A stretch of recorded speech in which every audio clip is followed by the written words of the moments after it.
Hello, geeks, dorks, and nerds. Welcome to the Nerd Zone. I'm Scruffy, and this is Scruffy Tales. And last night I watched Alien Romulus, and I was super excited. I had watched the trailers for it and everything, and I just loved the way it looked, the way it seemed to have captured the essence of the first and second movie.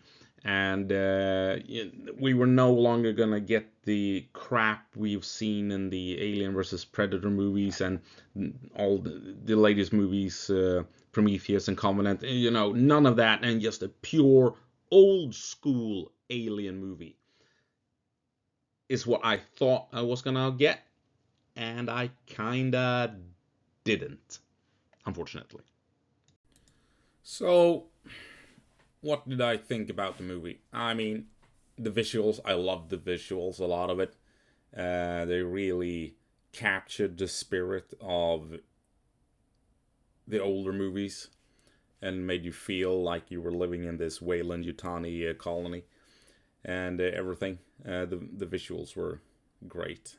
But I was unimpressed about the action and the way where they took the plot line. I like the idea with the android having a central part of it all, but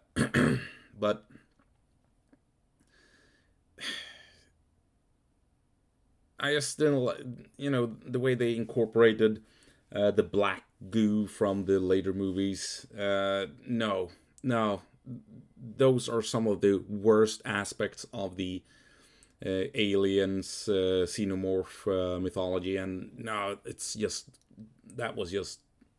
bad. And Ian Holmes' deepfake CGI face ruined everything. It was a nice touch to have Ian Holm in it, I admit, but the way they made it, no.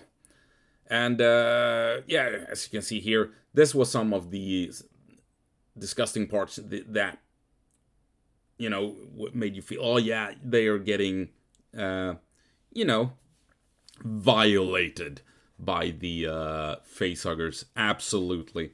I loved that part of it, that you just felt so revolted and you were disgusted by it. But, I mean, the action was... no, it just didn't do it for me. I, truth be told, I expected more, so much more from this movie. And the auto aim, clearly taken from the smart guns of Aliens. Vasquez running around with the smart gun, trying to incorporate that into this movie, and no, I'm sorry. I highly enjoyed the visuals, the sense of being violated by the facehuggers, absolutely, but the action and the plot pulled me out of it, unfortunately. And I mean,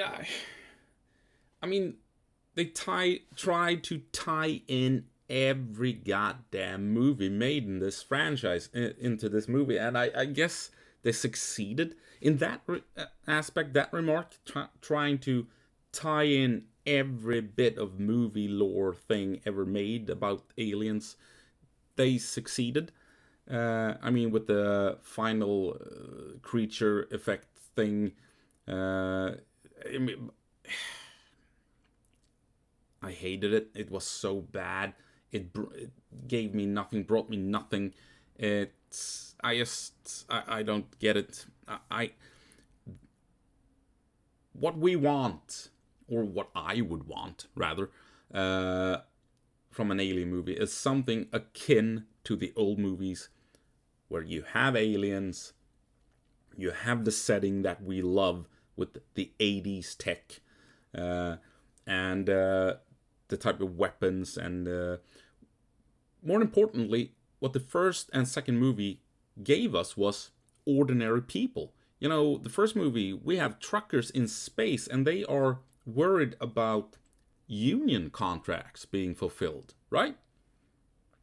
In the second movie, we have soldiers who think they are cool but end up being very much human when they're faced with this incredible, unimaginable threat. I mean, Bill Paxton freaking out is just incredible, and I've forgotten the actress name, but the character Vasquez and everything.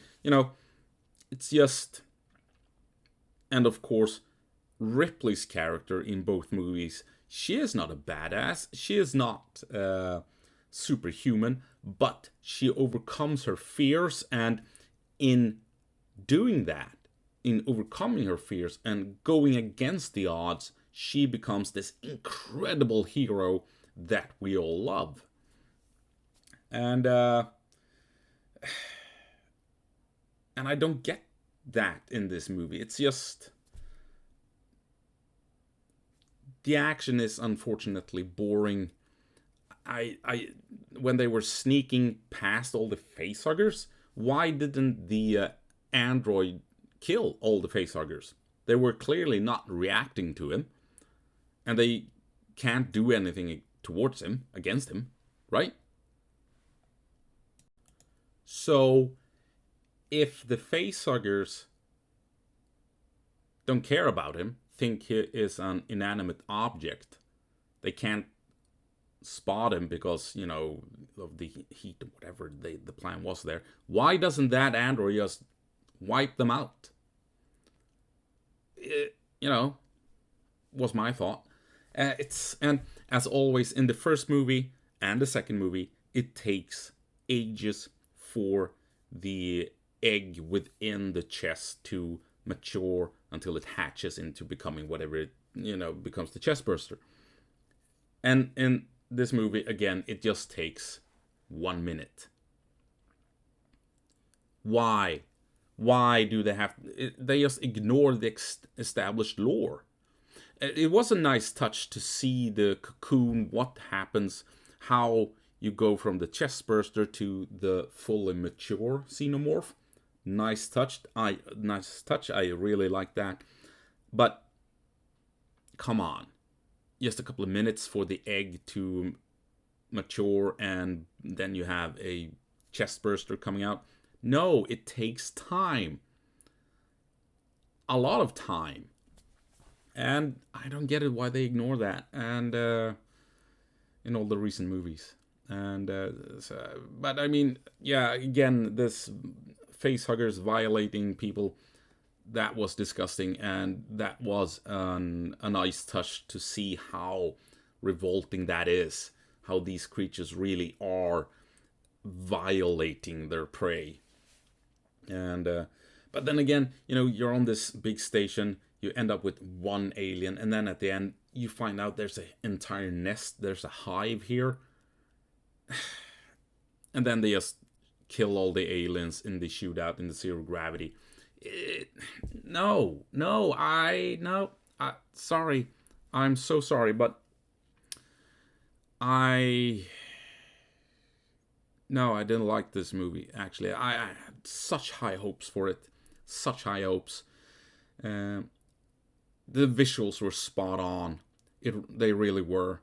I was so impressed. It was so fun seeing how people lived in this world, and it felt like 80s technology, as it should be, because that is the technology we have in these movies. But as nice as that was, it's not enough just seeing the effort put into creating this 80s nostalgia surroundings, right? The plot needs to work. The plot worked in the first movie, the plot worked in the second movie, and everything after that has been, yeah, really? And now with the cloning and everything, no. And the black goo stuff, and it's just, no, it's bad, and this is not what I was expecting. This is not what I hoped for, and I was disappointed. with this movie.